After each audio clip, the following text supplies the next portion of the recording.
I want to focus on the Middle East policies of the current administration and how is that affecting us today. And is really, really affecting us in a very bad way. You think the Middle East is something that we need to ignore, we need to forget about, we don't need to worry about. It's the same like, we have nothing to do with the Middle East. That's far from true, because the Middle East is really a very hot spot where it is affecting a lot of our lives over here in the United States. Okay.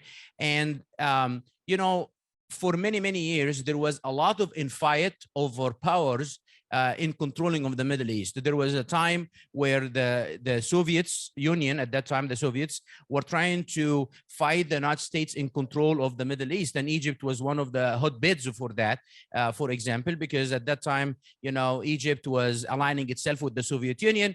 I'm talking about the late 50s and the beginning of the 60s, all the way to the beginning of 70s.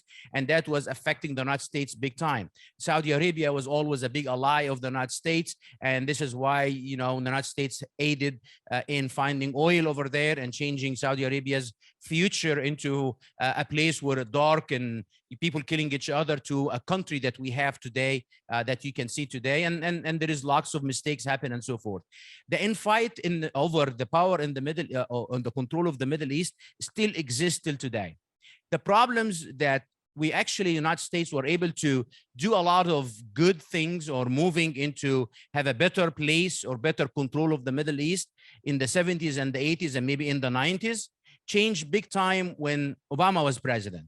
When Obama started helping and aiding into the Arab Spring and, bringing a lot of bloodshed and uncertainty and instability in the Middle East, people who in the Middle East start, I'm not talking even about the lay people or the citizens, I'm talking about the leaders, start looking at, should they ally themselves with the United States or not? Should they trust the United States or not? Should they actually continue aligning themselves and depending on the stability on the United States or not? And the answer to many was wrong, was no. Mubarak in Egypt or Libya, where chaos exists today, and there is no government since Syria, which is kind of completely demolished as a country. All of that was the working of Mr. Obama and Hillary Clinton trying to bring uncertainty and instability in the Middle East. And their main goal, really, Obama, was that they're gonna give the freedom in the Muslim world so they can usher in the golden age, But obviously, he miscalculated everything because he was building his narrative on a deception to start with.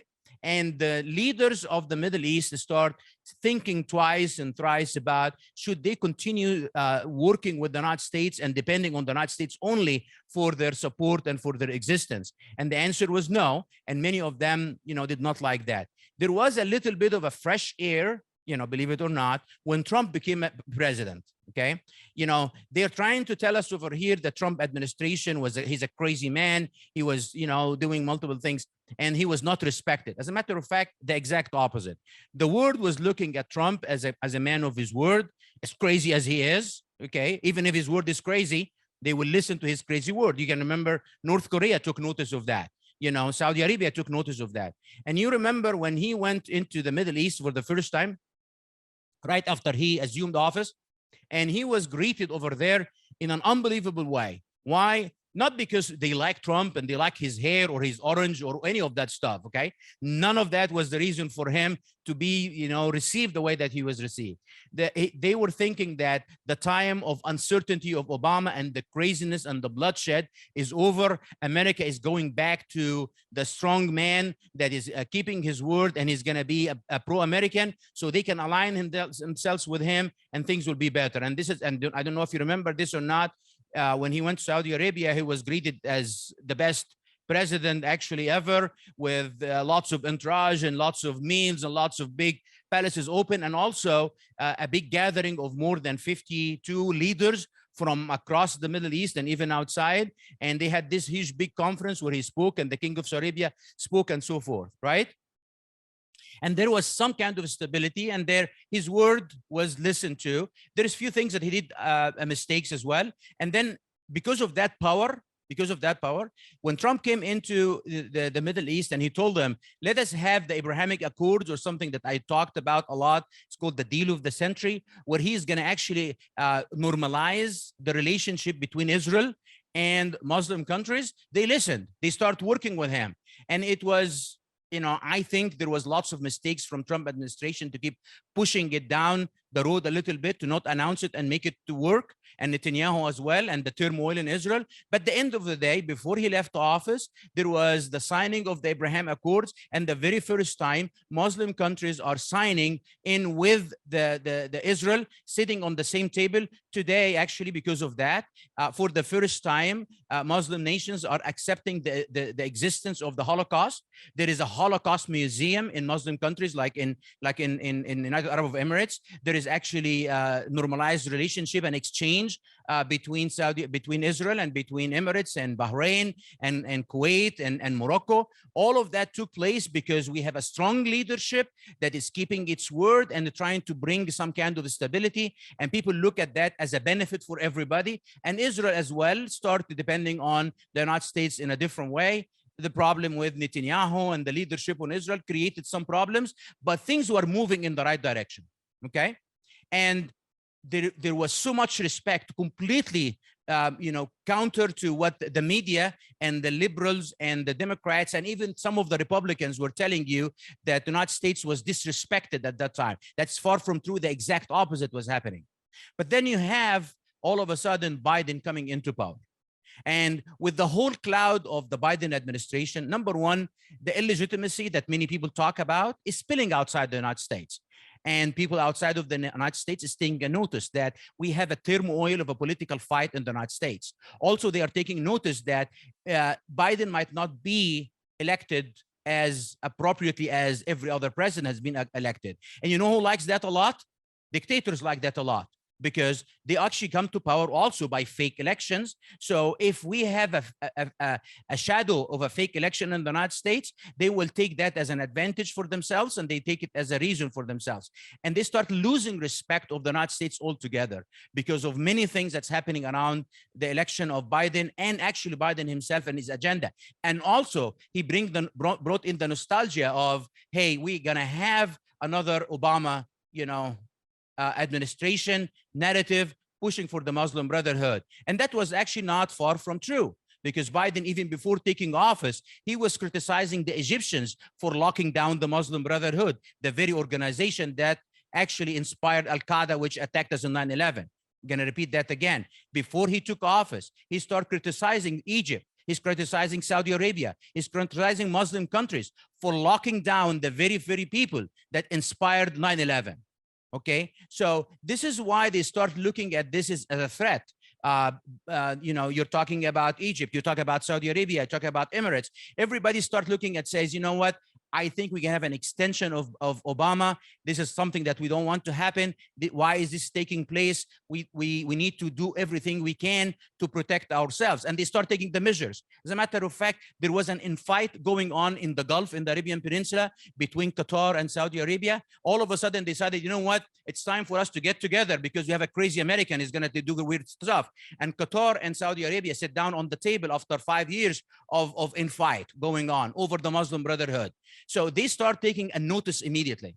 But they took a notice they need to strengthen themselves against the crazy narrative of the current administration of the United States of America. So this is good for them, but not for us, not for our influence, not for our oil independency, not for our energy, not for our gas, not for many things that's happening.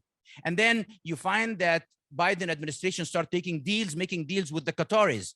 Qatari is a big support of the Muslim Brotherhood, different from the rest of the countries. He brought in the king of Qatar. They call him Emir of Qatar, but I'm using the king, for the purpose of understanding. And he brought him in here in the United States, in the White House, and they struck a deal over gas. So he was preparing for the war in Ukraine and Russia. And Qatar is the second highest production of gas in the world after Russia. And he struck a deal with the Qataris that I want you to be ready to supply Europe with gas and replacement of the gas coming of Russia. In return, he definitely made a deal with him about, hey, I'm going to give you some kind of aid to Taliban from the side. So you have the government of the United States all of a sudden working with extreme regimes through Qatar to say, I'm going to help you with the Muslim Brotherhood. I'm going to help you with the Taliban in Afghanistan. I'm going to help you with so and so. And those are the nostalgia of Obama, working behind doors, working under the table and deals and so forth. And then after that, when Biden went to, the Middle East to visit Saudi Arabia last July, don't know if you remember that or not. Are you guys following me? Okay. When Biden went over there, he was not perceived in anything close to Trump whatsoever. He was perceived very similar to how Obama was perceived. And they did not respect him. He did not even was greeted at the airport like normal kind of protocols by the king or even the crown prince. He was perceived by non-official mayor of Mecca, which is like nobody actually in the purpose of respect, to be honest with you. And actually, I want to mention something before that. Before even Biden went there, Blinken, our Secretary of State, when he went over there, he tried to talk to the crown prince, and the crown prince did not meet with him, let him wait for an hour and a half, and then actually later on came to him while he was in an resort area, coming with a swimming suit to meet with him first. It was a sign of disrespect. Then you have Biden going over there, no respect whatsoever, and nobody was greeting him. And he went to the White House, and everybody in the liberal were talking about how Mohammed bin Salman is going to be greeting. Are they going to shake hands? Because Khashoggi and all of that stuff that they were talking about. And sure enough, they did like a fist bump. And, like old guys, just, hey, going to the bar, and they did not, walk in and talking with disrespect whatsoever. And all of a sudden, America, whether you like him or not, at the end of the day, when Biden is going to the Middle East, he's representing you and me. And I want him to be respected by the respect of the United States of America. And it hurts me to see him being treated that way. And then, as you remember as well, he was going over there to ask, hey, can you put more oil into the system so we can get the oil prices down? And you know what they did? As soon as he left, they announced that the OPEC Plus is going to actually not increase the production. They will do what? Cut the production. Okay. And the United States said, no, this is not going to happen and stuff. And Mohammed bin Salman made the statement, this is our policy. It's good for us. We're not eat dirt. And he said that to the United States of America, really. So that was another sign of things that's changing. What I want to talk about this, I'm just giving you like a background of what's taking place, and hopefully you're following with all of that, okay? Moving forward to just last month, when the president of China, number one is the relationship, this huge, big disrespect of the United States narrative about Ukrainian war and Russian and Ukraine war. And the Saudis and the Emiratis and all of those countries in the Middle East were asked nicely and was begged lately to take the side of the United States and help the sanction against Russia. And the countries in the Middle East said to Biden, no, thank you. We're not going to do what you're asking us to do. We're going to do our own bidding. And they did not respect. This is why we are suffering more than the Russian people are suffering. And I know actually there is lots of lies. Somebody asked me earlier today about the status in Russia. My wife's uncle lives in Russia. He's married to a Russian woman. So things are not horrible in Russia that they are talking about. Economy is much better than actually over here. And they have everything available. There is no problems that they are trying to push in the media that Putin is in a horrific place and he's struggling. As a matter of fact, I think people in Europe are struggling 5 times more than the people in Russia. And their economy is not in shambles. They are actually dictating things and so forth, okay? And this is because, China, because of India has no respect to the United States, and also the Middle East has no respect to the United States. So the sanctions basically we are suffering from it more than the Russian and more than Putin himself. So again, I'm gonna go to the point. This is a sidetrack of what's happening in Russia. This is Xi, president of China, going to Saudi Arabia. And the Saudis deliberately made a huge big deal of the announcement of the visit. And then they are deliberately actually also made a huge big comparison, by side news, the comparison between the receiving of Biden and the receiving of Xi into Saudi Arabia. Xi was received as soon as the plane landed by an unbelievable kind of ceremonies. The crown prince was at the steps of the plane. And you have that Xi can go down the stairs easily than Biden, as you know.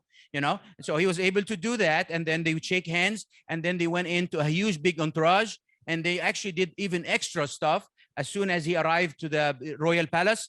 the vehicles went away, and then they sent over the biggest and the most amazing entourage of horses with golden swords, ushering his car as it goes into the front of the palace. And sure enough, the crown prince was there, and an entourage of royal family waiting for him. And then they set a meeting with the president of China, with not only the leadership of Saudi Arabia, but the Emiratis came in, the Egyptians came in, all of the nations. They did not have the 52 for like Trump, but was sure enough big entourage and big meeting to arrange and to talk about the future of the Middle East. Those are signs of a change and shift of everything is happening in the Middle East. And they did not keep it as a secret. As a matter of fact, the crown prince and also the king of the president of United Arab Emirates, they came out and said that the future, we're going to be working with, with kind of an equilibrium between the United States and the West and the Chinese and the Russians. And the future belongs to, diversity of relationship and powers. And no longer the United States is the major power. And he said this again to the golden age. He said, together, we're going to build our nations again, and we're going to usher in the golden age of Islam again. This is a crown prince. It's a sign of a change. And here is what they have propagating in the media as well. The Chinese are not like the United States is going to push some kind of weird agendas and good agendas. Sometimes the United States push good agendas of human rights and freedom of religion and so forth. But the current administration are not pushing for that. They are pushing for the release of the Muslim Brotherhood out of jail. This is something that I do not agree with, because those are criminals who committed a criminal act, and they are actually instigating terrorist attacks across the globe. And it's very clear, and it's a fact that they inspired Al-Qaeda, inspired ISIS, inspired Al-Shabaab, inspired 9/11, inspired ISIS. They inspired everything. So to be advocating only for the Muslim Brotherhood is not something that I would agree with. You agree with me? The other thing is Biden is pushing the Muslim countries not to embrace human rights, but actually to embrace LGBTQ. Well, it's not what the Muslim countries want to happen. I can tell you that, right? And also pushing for race and race agenda and stuff. And Muslims do not understand all of that stuff whatsoever. So you have the Chinese is not going to push any of those agendas on them. They're going to say, we're going to work with each other. Business is business. You do yours, I do mine. Let's work together. And it is a better culture for the Muslim nations. It's a huge better culture. So instead of actually pushing a narrative that is good with the United States right now pushing agendas that is not acceptable by anybody in the Middle East. Especially, actually, multiple times, the meeting was opened by the Crown Prince of Saudi Arabia, saying that God created us men and women, and we are not there is any other things. And he said that, and brought a verse from the Quran. It's not I'm an agreement of the religion or agreement for his statements, but I'm just showing the stance that it's taking. The shift in the Middle East is going to affect all of us. And it is a horrific time to have this current administration. They don't know what they are doing, and they are dealing under the table, pushing money. Right now, Taliban is banning women from going to work, banning women from education, and yet we are sending them aid on the other side. And we are saying we're sending the aid not to the government, but to the people. I don't know how is that possible. I don't know. We are sitting like a chaos over there to send money to people on the ground, or we have to do it through the government. So we are actually aiding a government that is violating human rights at every level, women rights at every level, while we are trying to push narratives over here in the United States that is not true whatsoever. And now another thing that's happening in the Middle East that I want to mention as well, for me as a Christian, and for the comparison between Islam and Christianity. Number one is there is a huge big push in the Middle East for, like, we have the tri-faith over here, they have the interfaith dialogue, and they have to, build this kind of relationship with each other. And the Pope, the current Pope of the Catholic Church, is so much involved in that narrative. And make no mistake, they are not pushing equality between religions. They are pushing, subdued Christianity, subdued, Judaism, and a stronghold of Islam that is not compromising and not ever changing, ever. And this is a problem for the Christian community, the Catholic community, and for the Jewish community as well, who wants to embrace their faith. And I'm going to give you an example. you know, Qatar, one of the Muslim countries, hosted the World Cup, Soccer Cup. I know many of you don't know what soccer is. Do you know what soccer is? I'm glad you do. You should read my book. I was a soccer player. So, you know, when I was like not as heavy. So soccer is a huge big deal anywhere outside of the United States. And the World Cup happens every 4 years. It's an equal event as actually the Olympics. And it's a huge big event, and all nations, 32 nations get together. You know, they're elected by a very extensive, system, and then they come over there to compete over the World Cup. Here is a couple of things I want to share with you. Qatar was the very first Muslim country to host the Cup in the history of the Cup since the beginning of the 1900s. Okay, so it is kind of a big historic thing. Qatar did not compromise. You think that when you bestow something like this on Qatar, they will feel like, you know what, we want to be like the Western civilization and we're going to have the best cup ever. They spend enormous amount of money. They spend 10 times the amount of any other nation spent on the cup before, including Russia. They spend like $30 billion or something like that. Enormous amount of money, infrastructure, stadiums, everything. But they said, you come over here to our nation, you respect Islam. It's what they said. And every nation, United States, European nations, Asian nations, everywhere went to Qatar and respected Islam. What they did is there is no LGBTQ community kind of narrative whatsoever. And anybody who tried was actually put to jail. There was one of the major bloggers and influencer of nowadays coming out of Germany. He put like a display of LGBTQ together with the flag, rainbow flag in Qatar 2 days before the competition started, and everybody was coming. It was a very tense time. And immediately a nice truck came in next to him, loaded him on the truck, took him to the airport and sent him back. And other nations will start, you know, we cannot do this. And he said, no, I can. And they did. And they forced every nation to respect that. You know, some people in England tried to speak up and stuff like that, said, no, you're not. And actually, not only LGBTQ, there is no drinking, there is no alcohol in our stadiums, in our country. And they force countries. You know, I'm gonna tell you something. I lived in England for quite some time, and when the game is taking place, especially between Irish and British, it's not the game; it's actually a drinking game that happens before and after. Okay, and it was fun, you know, to watch old people and there is fights and stuff like that. They forced everybody not to drink whatsoever in the country. So the World Cup took place from the very beginning to the end, and they did not stop that. They actually have lots of YouTube videos and Twitter and all of that stuff going to the people on the ground and recording them and asking, how do you feel about no alcohol and LGBT and all of that stuff? And they find the people that will say, this is awesome, Qatar is the best, I'm gonna come over here and live, I love the culture. And they put them out as a propaganda for Islam and for Qatar and so forth, okay? The non-compromising of the religion is supposed to be inspiring for us Christians to stand firm on our faith, because our faith is the truth. Theirs are not. And I was there. Okay. So I'm not offending anybody right now, but the reality is Jesus is true and Jesus is loving and forgiving, and the grace of Christianity, that we need to stand firm on our faith and not to let things go as we do in our midst, in our churches every day like that. And this did not stop there, by the way.